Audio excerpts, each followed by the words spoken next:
Bonjour à tous, c'est Claire. Bienvenue dans cette vidéo où je vais vous présenter un livre que je trouve génial, qui s'appelle La Voie du druidisme. Alors c'est une demi-review parce que je n'ai pas terminé le livre, mais j'avais envie de vous le présenter rapidement et en même temps j'avais pas envie de rusher la lecture et de faire vite fait j'avais envie de prendre mon temps pour travailler avec le bouquin, faire les exercices, découvrir petit à petit. Donc voilà, je vous fais une review à mi-chemin de ce livre qui est extrêmement riche, qui est donc une traduction par les éditions Danaé. Moi, a priori, quand j'ai reçu le livre, j'étais pas sûre en fait qu'il allait me plaire et je voulais pas multiplier les choses. C'est vrai que je fais un travail, on va dire, avec l'archétype de Marie. Je travaille pas mal avec tout ce qui est mythologie égyptienne et puis aussi avec la mythologie nordique. Et je voulais pas me rajouter en fait, je voulais pas trop me disperser. Et en fait, en lisant le livre, je me suis aperçue qu'il y avait une grosse partie de ce que je faisais dans ma pratique plus en lien avec la nature qui était complètement sur ce cheminement du druide. Donc ça m'a énormément parlé. Et donc c'est pour ça que j'avais envie de me présenter pour dire aussi que ce livre-là, qui est une sorte de cours un cours pour parcourir ce chemin de druide, il va aussi intéresser les gens qui sont des amoureux de la nature et qui ont déjà un contact étroit avec la nature. Voilà. Donc, ce que j'ai aimé aussi dans ce livre, je vous le montre bientôt, je vous dis déjà pourquoi je vous le présente aussi vite. Ce que j'ai aimé, c'est que c'est quand même un livre qui regroupe les enseignements je ne sais pas si c'est une association, enfin je ne connais pas la structure, mais enfin de druides qui existe depuis très longtemps et de personnes qui l'incarnent et qui le vivent au quotidien. Et puis j'ai énormément aussi aimé tout ce qui est véhiculé en fait dans ce parcours de druidisme. Donc c'est une transmission, donc c'est une personne qui l'a écrit, mais elle fait partie de l'Obod, donc de cette association entre guillemets, je ne sais pas comment, c'est un ordre, voilà. C'est l'ordre des bardes, ovates et druides. Voilà, puis c'est quelqu'un qui a de la bouteille, ça fait des années qu'elle est druidesse. Donc on a ce recul, on a toute cette richesse aussi du travail en groupe qu'elle a pu faire, qui est transmis dans ce livre-là. Voilà. Donc le livre a été préfacé par Philippe Cargom, qui a fait le tarot des druides, l'oracle druidique des plantes, l'oracle des animaux. Qu'est-ce qu'il a fait d'autre? Donc il a fait pas mal de choses et lui aussi fait partie de l'Obod. Alors si on regarde un peu le sommaire, donc on a les fondements du druidisme, dedans, dehors et tout autour, poser les pieds sur la piste. Après on travaille sur les éléments, sur les saisons. Après l'eau et la lune, les cohabitants du monde naturel, avec les enseignements et les totems. Donc vous voyez qu'on est, on est dans une tradition aussi qui est une tradition chamanique. Les Celtes, avec les connexions et les associations essentielles, les pierres et les étoiles. Au centre de la scène, donc le barde, après les ovates, les druides, et puis le druidisme dans le monde. Alors, c'est donc un cours, comme j'ai dit tout à l'heure. Donc on va avoir à chaque fois du contenu où on va apprendre des choses, du contenu où on va lire des textes de référence, où on nous délivre des morceaux de textes de référence, et puis du contenu avec des exercices à faire. Donc on commence super doucement en saluant en faisant des petites méditations 3 fois par jour, des toutes petites de 5 minutes où on salue le jour le matin. Après on se familiarise aussi, on apprend à, et ça j'ai beaucoup aimé, on est sur quelque chose de vivant et de ici, maintenant et dans mon environnement. Donc quand je vais travailler sur mon environnement, quand je vais me promener, je vais essayer de repérer les arbres, les plantes, les énergies, par exemple, oui, les énergies qui entourent en fait mon lieu d'habitation naturel. Donc ça, c'est des choses que je faisais déjà. On va aller voir le minuscule, on va aller voir le détail, on va regarder les plantes autour de chez nous. C'est vrai que j'ai pas mal fait de travail sur, par exemple, les plantes médicinales autour de chez moi, où est-ce qu'elles poussent, dans mon jardin, dans ma petite promenade que je fais au-dessus de ma maison, voilà, les différents arbres. Et donc l'idée, c'est d'être dans cette connexion avec le milieu naturel. Donc il y a aussi, alors ça c'est évident pour certains, mais pas forcément. C'est au départ, on a qu'est-ce que c'est qu'un druide, comment est-ce qu'on le définit, voilà, la voie du druide, la motivation, qu'est-ce qu'ils font, les routes qui mènent au druidisme. On a quelque chose aussi, on n'est pas sur quelque chose de voyant. Un druide, c'est quelqu'un qui est discret, c'est quelqu'un, quand on le rencontre dans la rue, on ne sait pas qu'il est druide. Il y a vraiment quelque chose aussi sur le fait de garder pour soi, d'être discret, d'être modeste, et ça j'ai aimé aussi par rapport à certains courants où on a énormément de, comment dire, certains courants ésotériques, l'apparence est importante. Là, on a quelque chose de très discret, donc j'ai trouvé ça aussi intéressant et ça me parlait plus. Alors voilà, le druide comme modèle aussi, alors ça c'était bien. On peut essayer de le faire, voilà, ils font preuve de légèreté, ils ont le sens de l'humour, ils s'adaptent et ils sont accessibles, ils respectent la nature, ils sont honnêtes, intègres et ils ont l'air relativement normaux. Voilà. Il y a aussi l'importance des connaissances. Un druide, il a des connaissances et il peut établir des connexions.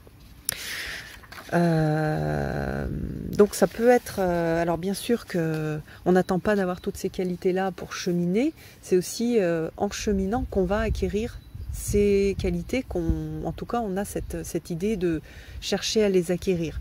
Moi je suis pas, en tant que grande anxieuse, je suis pas tout le temps très légère. Parfois j'ai pas trop le sens de l'humour.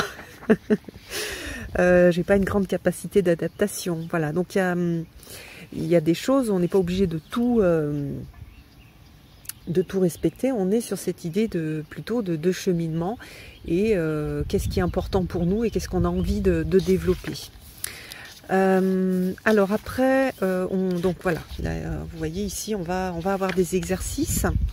Alors dans le chapitre 1, on va travailler les fondements du druidisme avec voilà un certain nombre de des textes, les druides d'avant, les druides d'aujourd'hui, voilà, le druidisme ici et maintenant, pas celui quand il y a 200, 300, 500 ans. Est-ce que je dis pas n'importe quoi au niveau du timing? Oui, enfin en tout cas l'idée c'est d'être vraiment ici et aujourd'hui avec mon environnement d'aujourd'hui et le monde d'aujourd'hui. C'est pas échapper au monde d'aujourd'hui, c'est faire quelque chose, continuer cette voie du druidisme dans le monde d'aujourd'hui. Voilà, donc j'aime bien parce qu'il y a des comment dire, les titres des chapitres sont en gras, donc on a les comment dire, les bases pour retrouver. Voilà, toucher la mythologie du druidisme, le modèle du mythe britannique. Donc là, on est sur le druidisme avec une origine donc britannique. L'Obode, c'est britannique. Et puis donc les textes, tous les contes qui vont être racontés dans le livre, ils sont extraits du manuscrit qui s'appelle le livre blanc de Rinderk. Alors je ne sais pas, Rinderk, et le livre rouge de Hergest. Voilà. Et donc c'est ces histoires-là que l'on va que l'on va explorer dans les cours. Donc voilà, alors après on a vraiment un cours avec toute la base, qu'est-ce que c'est ce symbole, qu'est-ce que c'est que les différents rayons, et chaque fois, pour chaque exercice, on va travailler donc sur 3 rayons, trois façons d'apprendre, d'étudier. Le rayon de la nature, donc avec l'étude de l'environnement naturel, donc on va faire plutôt en plein air. Le rayon de la connaissance, donc là on va étudier le mythe, les mondes intérieurs, et le rayon de la dévotion, c'est cultiver une attitude d'amour et de compassion, voilà. Et bien sûr, il y a des liens entre les deux. Voilà, là ils disent coule souvent au travers des autres rayons aussi, hein, pour développer une relation appropriée avec les mondes. Et puis voilà, au travail, et à chaque fois, pour chaque chapitre, on va avoir, hop, pour ce thème-là, on travaille le rayon de la nature. Voilà, avec votre travail, on met, ça j'ai bien aimé aussi quand on fait un travail, quand on note pas seulement la date, on va noter l'heure aussi, les conditions météo, comment elles nous affectent, on va noter, on peut noter la saison, etc. L'idée c'est de développer petit à petit quelque chose une relation beaucoup plus proche de la nature, alors qu'aujourd'hui, par exemple, si moi je me dis tiens, à quelle heure le soleil s'est levé ce matin, j'en sais rien, je sais pas trop à quelle heure il se couche. Si je fais pas attention, les quartiers de lune, je sais pas, peut-être oui, la pleine lune, la nouvelle lune, mais le reste non.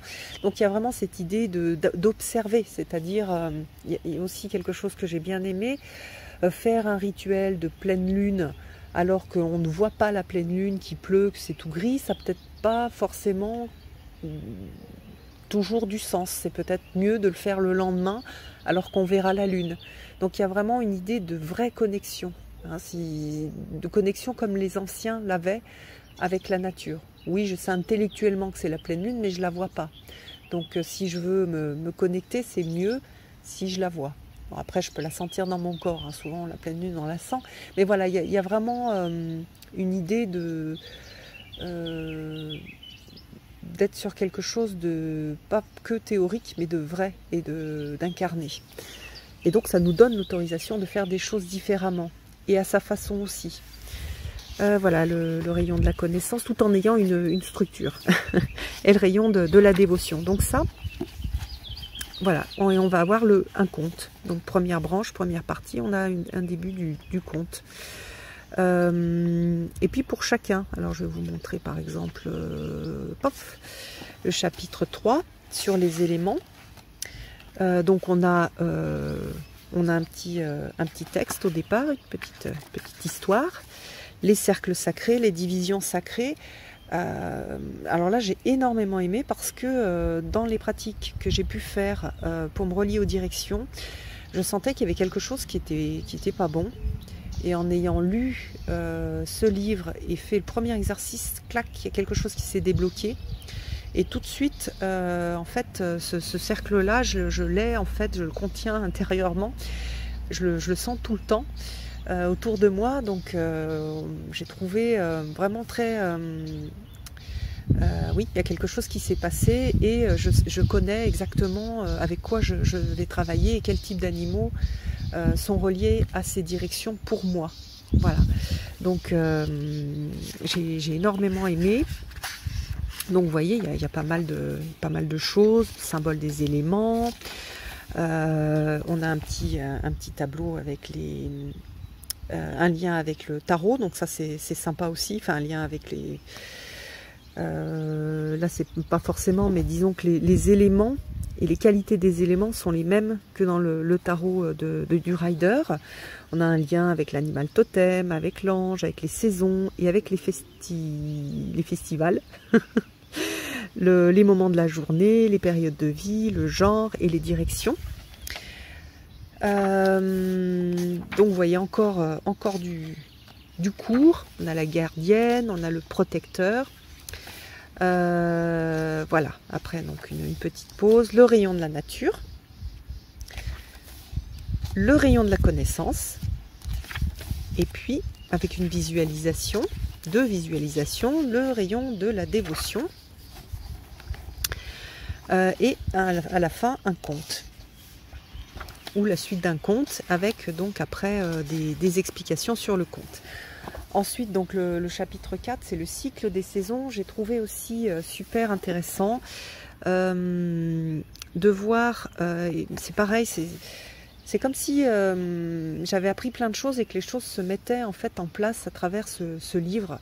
Et donc, c'est pour ça que je l'aime beaucoup. Je trouve que ça fait vraiment gagner du temps dans l'apprentissage. Cette idée de relation sur les différentes fêtes. Donc, tous les solstices équinoxes, on suit le soleil. Donc là, on va suivre plusieurs choses. Mais on suit le soleil, donc on suit un lien avec Arthur ou avec le dieu. Le roi solaire à travers donc ces équinoxes et ces solstices. Ce sont les solstices et les équinoxes qui ont des noms particuliers. Par contre, on a les mêmes noms pour les fêtes intermédiaires. Ces fêtes intermédiaires, elles sont liées en fait à la vie des gens et à l'agriculture. Et donc là, on a la vie de la terre et la vie de la déesse. Avec cette idée aussi que ces fêtes, on va les adapter à ce qui se passe dans notre environnement. C'est pas forcément exactement tel jour. Si jamais, je sais pas, Beltane, on n'a pas encore de fleurs ou la saison est très en retard, fêter Beltane alors que on n'a pas encore les fleurs sur les arbres fruitiers, par exemple, c'est quelque chose qui est déconnecté de la réalité qui nous entoure. Et donc ça, j'ai beaucoup aimé. Donc voilà, cette idée de le soleil, le roi soleil, les cycles du roi soleil avec la mythologie, les histoires associées au roi soleil, on va l'avoir qui est représentée dans les positions du soleil, et les positions en fait intermédiaires, c'est la déesse, et on est lié au cycle de la terre, mais au cycle de l'agriculture. Et donc ça, j'ai trouvé, ça a un sens, et du coup, hop, ça c'est facile, du coup, maintenant c'est ancré en fait. Donc voilà, ça m'a beaucoup plu. Donc ensuite, il y a le travail avec la lune, etc. Donc ça je l'ai pas terminé. Donc voilà, ce sera pour plus tard. Alors, ce qui est aussi super intéressant, que j'ai oublié de vous dire, c'est qu'il y a un glossaire et un guide de prononciation. Donc par exemple là, donc on a Alban, la prononciation entre crochets. Et puis la définition, parce que lorsqu'on est néophyte, quand on ne connaît pas tout le vocabulaire druidique, au départ ça fait beaucoup. Donc moi il y a plein de fois je vais revoir, je me dis je vois ce mot là, je me dis tiens, qu'est-ce que c'est, je me rappelle, ah oui c'est vrai, ça se dit Anoun, et c'est le lieu profond d'où surgit toute vie, l'autre monde où la magie est la norme. Donc voilà, et on a ce glossaire avec beaucoup de choses. On a un guide de prononciation du gallois. Pour nous, c'est intéressant. Qui a été donc tout traduit et tout réadapté pour le français. Donc ça, il y a eu un chouette travail de la part de la personne qui a fait cette traduction. Et puis un index et une bibliographie pour ceux qui veulent aller plus loin. Voilà, donc en résumé, je suis complètement sous le charme de ce livre. Pour moi, c'est un livre de travail. J'ai pas voulu mettre trop de traits, etc. jusqu'à présent, avant de vous le présenter, pour pas qu'il soit tout dégoûtant avec plein de traits et de crayons à papier et de fluo. Mais là, là je pense que c'est un livre de travail, un livre de cours. Donc je vais surligner, j'ai commencé à me faire aussi des petites notes sur le côté, à côté, pour pouvoir enregistrer les choses principales. Et un peu pour structurer un petit peu ma pensée et mon apprentissage. Merci beaucoup aux éditions Danaé d'avoir traduit ce livre. À nouveau, pour toutes les personnes qui sont intéressées par le chamanisme, parce que là on travaille avec, en fait, c'est vraiment un travail chamanique. On va travailler avec notre environnement, avec la nature qui nous entoure. On travaille avec la connexion avec le monde avec l'autre monde, donc le mystérieux. On va travailler aussi avec les animaux, avec la lune, on travaille avec les plantes, on travaille avec des tas de choses qu'on retrouve, on retrouve exactement la même chose que dans les traditions chamaniques amérindiennes, sauf que là c'est une tradition qui nous est beaucoup plus proche, c'est une tradition celte. C'est un outil qui est hyper intéressant à rajouter dans son petit panier, et il y a plein de gens qui vont s'y reconnaître et qui vont dire mais ah oui, mais moi ça, pour moi c'est naturel, c'est quelque chose qui est important pour moi, c'est quelque chose que je fais déjà, l'exercice qu'on me propose, je vais même déjà plus loin, donc voilà, c'est pour ça vraiment un très très chouette livre. Allez, je vous laisse, je vous embrasse tous, à bientôt.